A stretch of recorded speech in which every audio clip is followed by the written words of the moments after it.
este tiempo de necesidades profundas en la vida del hombre, presentamos la Palabra Viva. Acompáñenos por este recorrido de las Escrituras, ya que creemos que el Dios del cielo tiene la respuesta para todos. En dos porciones de la Biblia, puestos de pie, hermanos, vamos a leer el capítulo que vamos a leer. El libro que vamos a leer es el Deuteronomio, capítulo número 32. Y el Evangelio según San Mateo,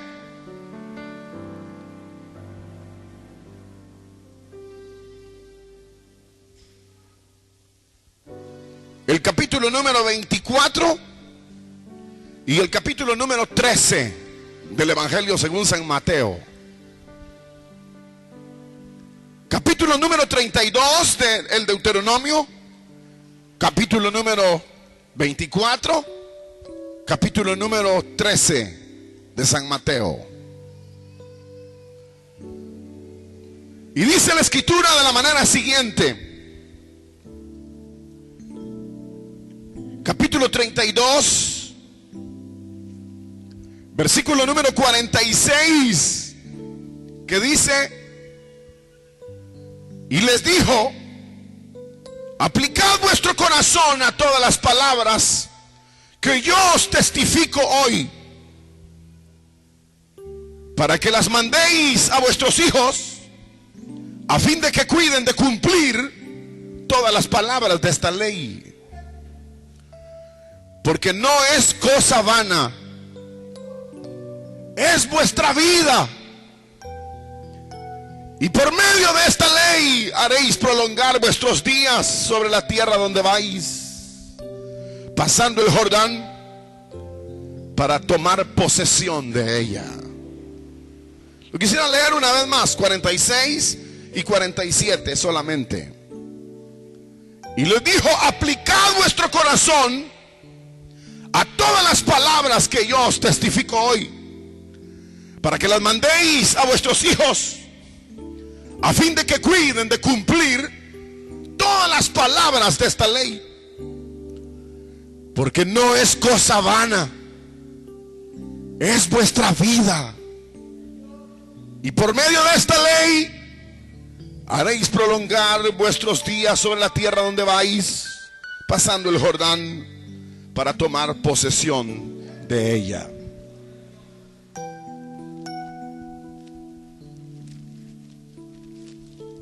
Evangelio según San Mateo,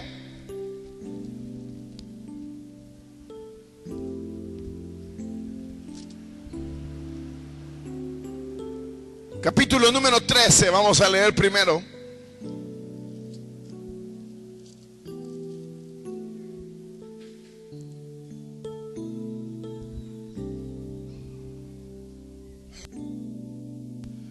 El versículo que leemos del capítulo número 13, versículo número 18, 13, 18. Oíd pues vosotros la parábola del sembrador. Cuando alguno oye la palabra del reino y no la entiende, viene el malo y arrebata lo que fue sembrado en su corazón. Este es el que se fue sembrado junto al camino. Y el que fue sembrado en pedregales, este es el que oye la palabra y al momento la recibe con gozo, pero no tiene raíz en sí, sino que es de corta duración, pues al venir la aflicción o la persecución por causa de la palabra, luego tropieza. El que fue sembrado entre espinos, este es el que oye la palabra, pero el afán de este siglo y el engaño de las riquezas ahogan la palabra y se hace infructuosa. Mas el que fue sembrado en buena tierra, este es el que oye y entiende la palabra y da fruto y produce a 100, a 60 y a 30 por uno. capítulo número 24, versículo número 35. Muy conocido el versículo, se lo han de saber de memoria. El cielo y la tierra pasarán, pero mis palabras no pasarán. ¿Lo quieren repetir una vez más? El cielo y la tierra pasarán, pero mis palabras no pasarán. Aleluya. Gloria a Dios. Tengan la bondad de sentarse, hermanitos.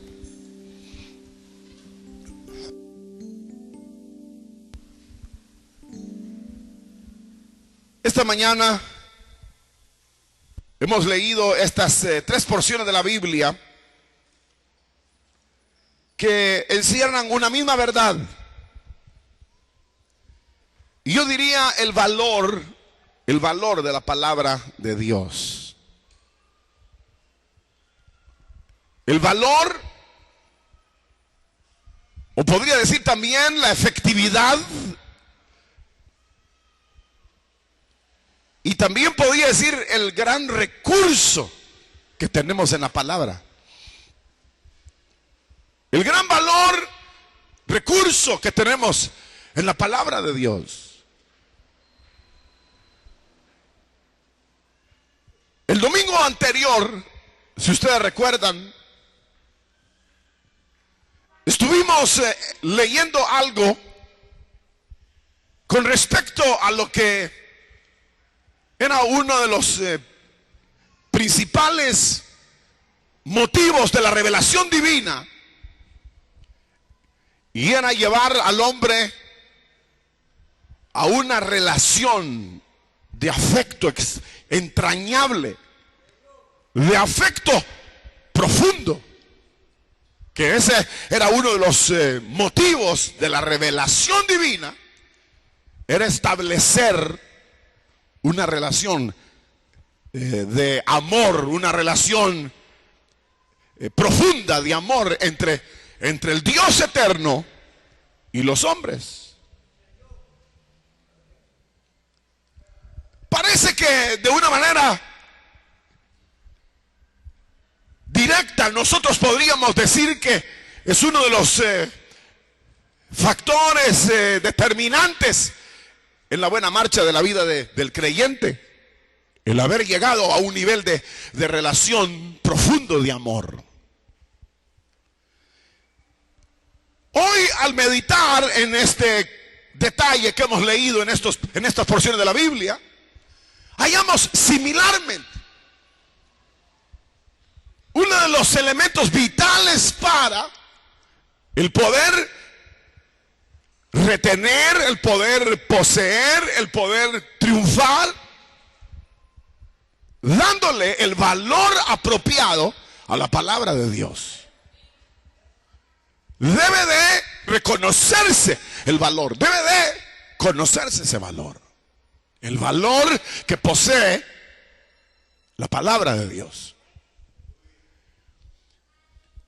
Quiero todavía referirme al domingo anterior, para los que vinieron, pero mucho de lo que es la vida cristiana no está basada en una relación de amor, de afecto con su Señor, sino que está basada en lo que Dios puede dar, en lo que Dios puede hacer, pero no en una relación de afecto, de amor. Y lo comparamos con lo que es el matrimonio, cuando una persona se casa con alguien porque es una persona que tiene mucho dinero. Entonces la joven dice, este me va a sostener, este me va a apoyar. Es decir, que no se está casando específicamente por una relación, porque si ese hombre no tuviera nada, ni lo vuelve a ver.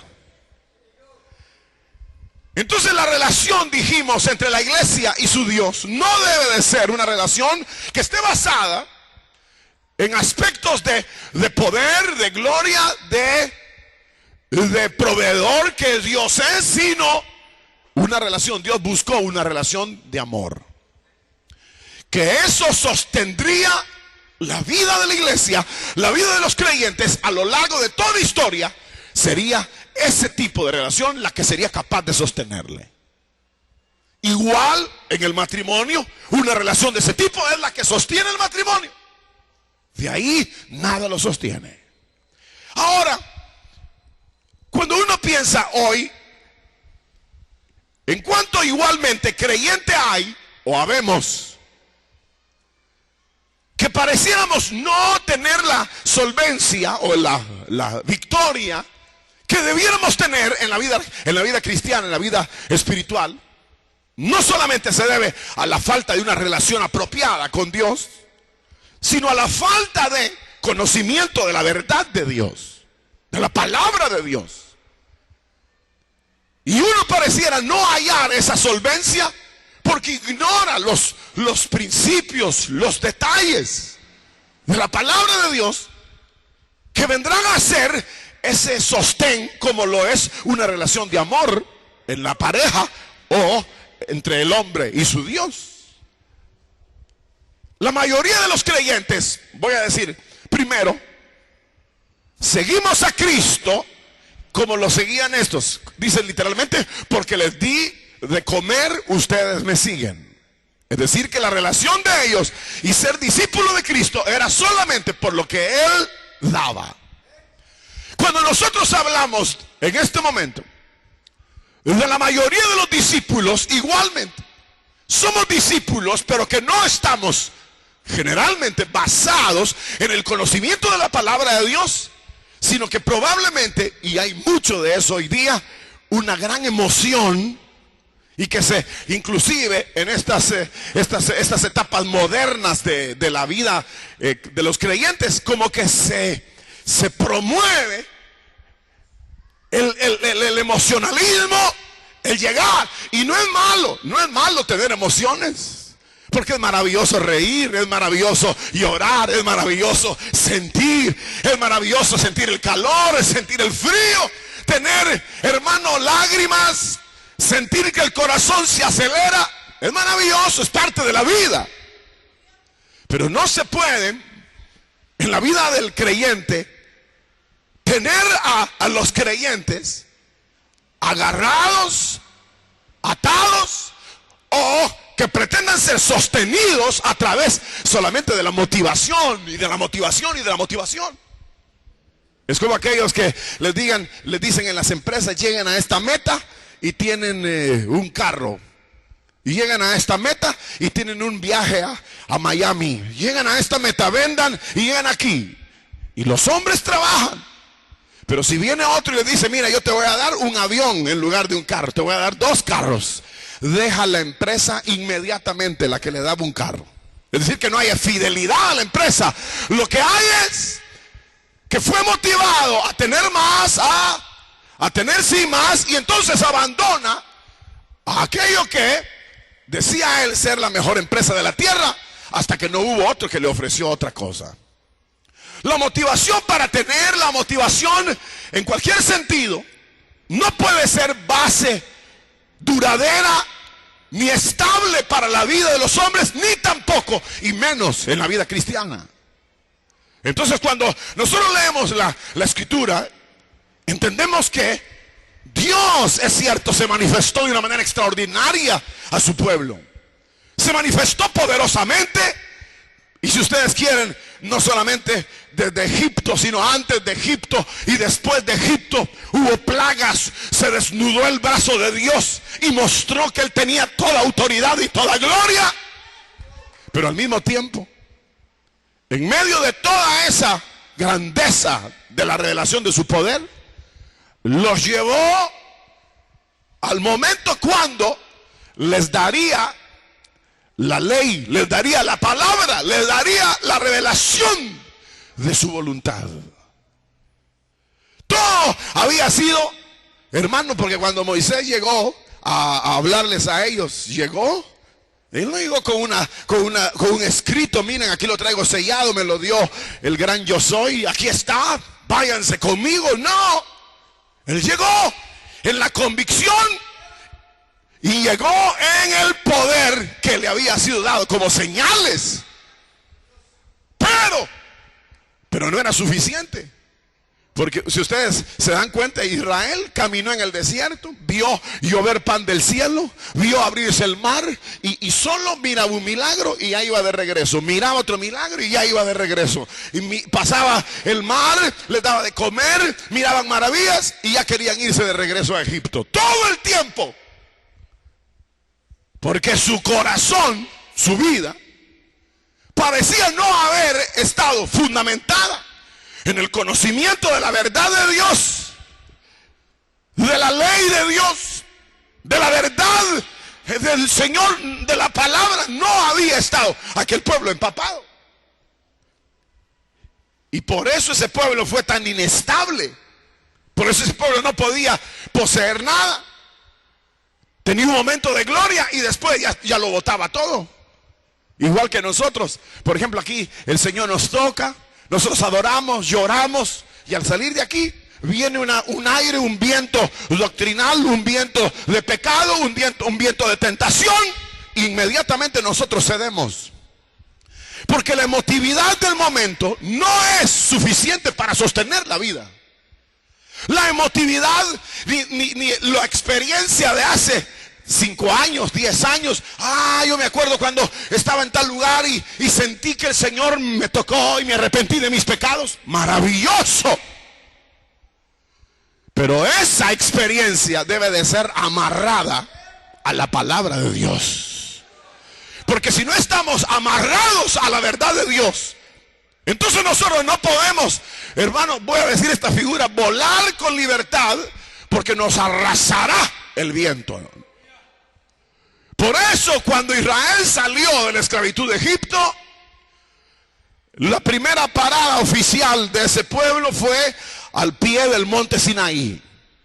Porque ahí Dios les daría decretos, ahí Dios les daría no solo ordenanzas que iban en un sentido a ser carga para ellos, o que podrían ser carga para ellos, no, sino también leyes sanitarias, leyes que los preservarían, leyes de adoración, leyes de preservación. Pero si ellos ignoraban aquella ley de preservación, de fructificación, de adoración, métodos y formas, ellos ofrecerían lo inmundo, ellos ofrecerían lo que no era agradable a Dios, ellos se verían desprotegidos de la gracia y de la gloria de Dios.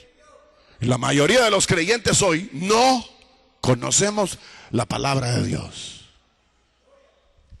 Ahora cualquiera puede decir, no, pero yo soy hermano, pero de los chuecos, de los malos.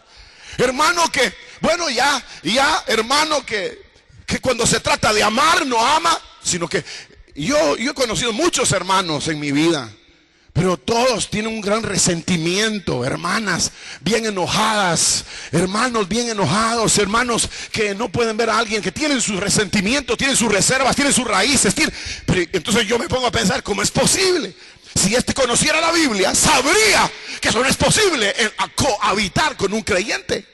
O no digamos actitudes ya pecaminosas, que son prácticas, que digamos alguien viene a la iglesia, pero él tranquilamente es fornicario, tranquilamente es adúltero, tranquilamente es ladrón, tranquilamente es mentiroso, y que luego viene aquí, él cree que es creyente, la mujer cree en él todavía, y los hijos todavía creen en él, pero él vive una crisis de identidad, porque no tiene el elemento que puede darle la solvencia, la seguridad, la estabilidad, que es el conocimiento de la palabra de Dios. Si ustedes recuerdan, ese fue para Israel, hermanos, el momento cumbre, cuando Dios le dio a conocer la ley. Cuando Dios le dio a conocer a través de Moisés la ley, una y otra vez, y finalmente en el capítulo 32, 33, 34 de el Deuteronomio, cuando Moisés habla a Israel y luego le recuerda y le establece esta verdad que nosotros leímos del 46 y 47, que dice ¿cómo es que es un capítulo tan bello? Pero dice así, aplicad vuestro corazón a todas las palabras que yo os testifico. Aplicad vuestro corazón. No hay manera de poder, ¿cómo es que finaliza el versículo 47? Dice para tomar posesión de ella. Ahora cuando inicia el versículo 46 dice, aplicad vuestro corazón a todas las palabras que yo os testifico. Y dice, para que la mandéis a vuestros hijos, a fin de que puedan cumplir las palabras de esta ley. El verso 47. Porque, como dice ahí, hermanos, porque no es cosa vana. Es decir que la palabra de Dios no es algo como así la agarramos nosotros, en el caso, por la gracia de Dios, de tener una Biblia. Y luego que la tenemos en la casa guardada, algunos en la librera, otros en la mesa de noche, otros en la mesa al nomás entrar a la casa, otros no recuerdan dónde la dejaron, otros la tienen toda doblada, la cierran, la tienen toda como que fuera algo vano. Pero la palabra de Dios, el mismo Señor dice, no es cosa vana, porque es el sostén de todas las cosas. Ustedes saben cómo dice este libro, que por la palabra de Dios fueron creadas todas las cosas. Y dice, y que todas las cosas subsisten por la palabra de Dios. Entonces no es cosa vana. Si todo fue creado por la palabra de Dios y todas las cosas por ella subsisten, y nosotros no la leemos, y nosotros no la conocemos, entonces ¿dónde estará la fortaleza para nuestras piernas? ¿Dónde estará la fortaleza para nuestro caminar? Si ignoramos la verdad de Dios y la palabra de Dios. Si nosotros no leemos, no conocemos, no estudiamos la verdad de Dios, entonces no podremos sostenernos, porque nosotros mismos la consideramos como algo intrascendente. Pero la Biblia dice, no es cosa vana. ¿Qué sigue diciendo después de que no es cosa vana? Es vuestra vida. Es vuestra vida. Díganlo conmigo, no es cosa vana. La palabra de Dios no es cosa vana. Y ahora la palabra de Dios es nuestra vida. Pero no es en el sentido así como este libro, que esto impreso sea en realidad mi vida. Esto no. Esto es papel. Es el conocimiento de ella. Eso es lo que es mi vida. Que cuando la muerte me salga, la vida la repele. Que cuando el mal aparece, la vida que está en mí la derrota. Pero como los creyentes, la mayoría, la ignoramos, entonces nosotros no somos creyentes que, según el verso 47, nunca podremos poseer la tierra a la cual Dios nos guía. Porque como ignoramos la verdad de Dios. Hace unos días, hablando con el hijo de un pastor, que ya no es joven, ya llega casi me anda como en los 35 años.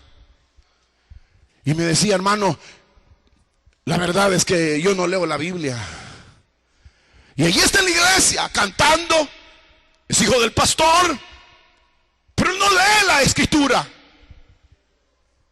Y cuando uno ve las actitudes de ellos, son actitudes como si no fueran creyentes.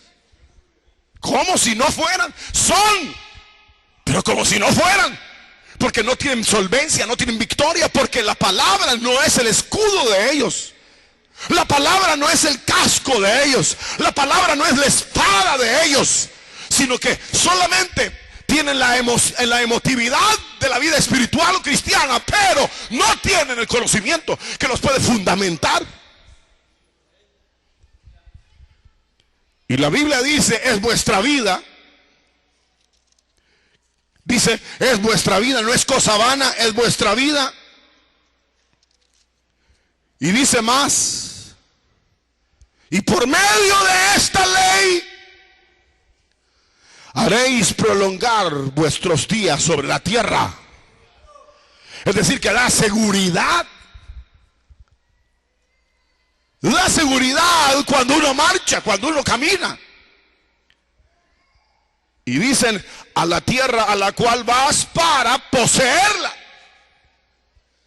En realidad, la palabra de Dios da garantía, da seguridad. Pero si uno la conoce, entonces un creyente puede ser buen creyente, o sea, una experiencia innegable en él. Porque la mayoría de nosotros tenemos una experiencia que no la podemos negar. Decimos, no, yo en el año tal y tal, en el mes tal y tal, en el día tal y tal, el Señor se reveló a mi vida y transformó mi vida. Gloria a Dios por eso. Pero de ahí en adelante es un pájaro herido, hermanos. Anda con una ala más floja que otra. Anda, pega con el pecho, rebota. Se viene en picada, pum, rebota y todavía se acuerda que medio puede volar. Se eleva un poquito y otra vez, pum, pum, pum. Y luego otra cosa pasa por ahí, un viento recio y se lo lleva porque no tiene fuerza en sus alas. Así es la mayoría de los creyentes. Porque la palabra de Dios es cosa vana para ellos y no han considerado que su vida. La Biblia habla de la parábola. Ahora vamos a la parábola de San Mateo. No tienen que abrir la Biblia, hermano, ya la leímos, pero en San Mateo. Y la parábola que también está en San Lucas mismo, que es la misma parábola del sembrador. Pero la Biblia dice que el que lleva fruto, el buen terreno que lleva fruto a 30, a 60 y a 100 por uno, dice literalmente, son los que oyen, entienden y retienen la palabra de Dios. Si usted suma lo que dice San Mateo y San Lucas, encontrará que el buen terreno es los que escuchan, entienden y retienen con perseverancia la palabra de Dios. Entonces, si nosotros ignoramos la palabra, miren, ustedes pueden pasar saltando todo el día y que diciendo gloria a Dios y aquí y allá. Al nomás salir viene un viento y se los arrastra a todos. Porque el fundamento debe de estar en la roca y no puede estar sobre la arena. No puede estar sobre fundamento. Hermanos, sin fundamento tiene que tener fundamento profundo. Y por eso es que la mayoría de nosotros como predicadores tampoco podemos predicar. Porque no conocemos el texto, no meditamos en él de día y de noche. No estamos en él leyendo desde la mañana a la tarde, el mediodía, el momento que haya para someternos, leer y leer aquí, leer allá, leer aquí, leer allá, leer aquí, leer allá. Cuando la Biblia dice que el que medita en ella de día y de noche será como árbol plantado junto a las corrientes de aguas. Pero ¿de cuáles somos nosotros? De los que meditamos en ella de día y de noche y que hemos llegado a conocerla en parte. No digo totalmente porque nadie conoce totalmente, pero que vamos en el conocimiento y en el escudriñamiento de la verdad de Dios y en el haberle atribuido el valor que corresponde a la palabra de Dios. Si el retener la palabra de Dios, el conocerla, el que oye, atiende, conoce y retiene con perseverancia la palabra, es el que da fruto.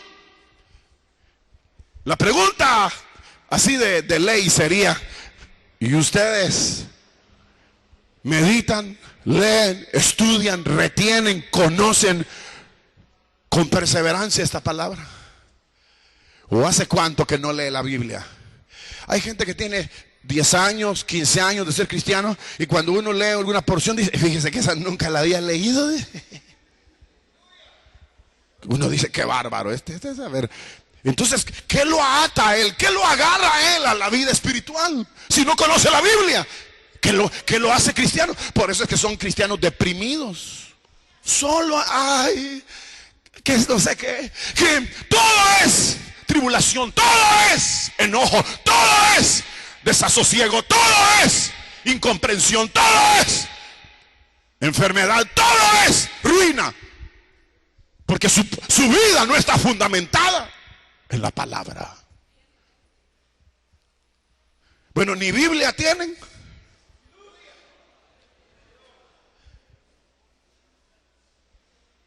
Ellos agarran, ¿qué Biblia vas a llevar? Ah, cualquiera, dame, cualquiera.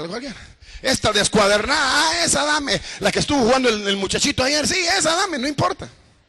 Y traen la Biblia con las hojas al revés, toda sucia. Ella aquí la empieza a componer, donde van a leer, de ahí llega al carro, si es que tiene el carro, la tira atrás, se la da a la mujer para que ella la ponga a saber a dónde, porque esa cosa no se usa en la casa. Lo que se usa es una, ¿qué diría yo? Una hermano, una forma de ser cristiano que no tiene necesidad de la Biblia. Pero para Israel, según el Deuteronomio, era la vida de ellos. Y según el Deuteronomio, era la que los preservaría para tomar posesión de la tierra. Para en el Nuevo Testamento era la perseverancia, el agarrar la palabra era lo que los llevaría a dar fruto. Y esta palabra, oigan esto que voy a terminar, nunca perderá su poder. Por eso dice la Biblia, el cielo y la tierra pasarán, pero mis palabras no pasarán. Porque el que se agarra a la palabra es un creyente fuerte, es un creyente vivo, es un creyente que sabe vencer. El que se agarra a la Biblia es un creyente que, hermanos, vive en santidad. El que se agarra a la Biblia es un creyente solvente, es un creyente sano, es un creyente vencedor, es un creyente victorioso. El que se agarra a la palabra de Dios se sostiene ahí, vive ahí. ¡Gloria a Dios! Pero el que no conoce la palabra, ahí sí el enemigo hace lo que sea con él. Y lo arrastra, lo lleva, lo trae. Porque no se enraiza en la palabra. Esta mañana, yo sé que el conocimiento de la Biblia tampoco puede ser como que es transfusión. Que agarren un libro, así lo pongan arriba, una manguerita y se la metan en el brazo o en el cerebro. Y ya a las 2 horas ya está. Ya, suélteme. Y ahorita sí, ya estoy programado. No, eso requiere dedicación, estudio, entrega. Que ame la Biblia, que ame la palabra. Y aunque quisiéramos que fuera inmediato, como la conversión, pero no lo es. Sino que es un proceso que hay que llevar continuo, meditando en el libro de Dios de día y de noche. Y cuando se medita en el de día y de noche, entonces el fruto aparecerá. Y si el fruto no ha aparecido, ya le dije, es porque nuestra relación tal vez no es el tipo de relación que debía de ser. Y lo otro es que nuestra relación no es lo que debía de ser, porque no estamos fundamentados en la palabra. Así que lo que nosotros estudiamos aquí, 40 minutos de meditación, pueden sostenernos en alguna manera, pero no nos sostienen. Al salir de aquí hay que ir a meditar, hay que ir a leer cada noche o cada mañana, tener su propio devocional y leer, estudiar, y lo que no entiendo lo apunto y luego lo voy a consultar o le voy a preguntar al pastor o voy a hacer aquí, pero porque tengo hambre. Y luego la vida cristiana es una vida fortalecida. Eso es lo único que nos falta. Amar la palabra de Dios y meditar en ella. Y el Señor nos dará esa fortaleza que necesitamos. Vamos a orar, hermanitos.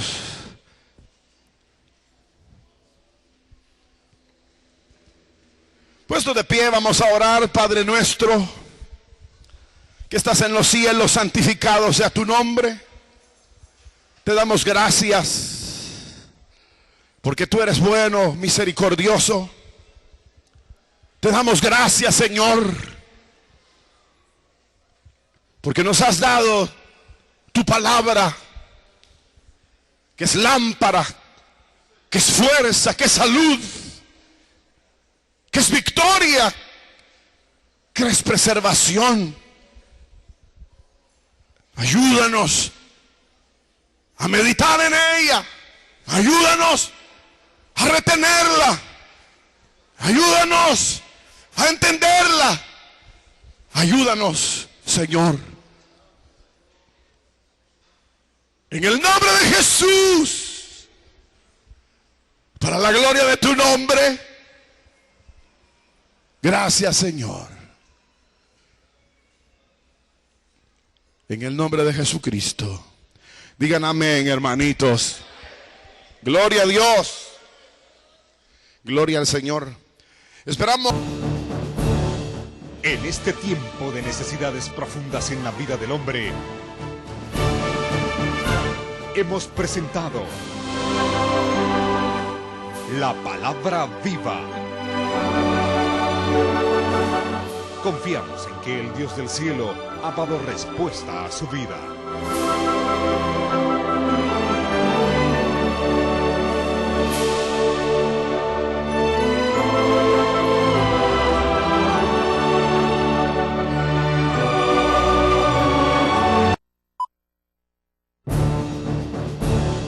En este tiempo de necesidades profundas en la vida del hombre,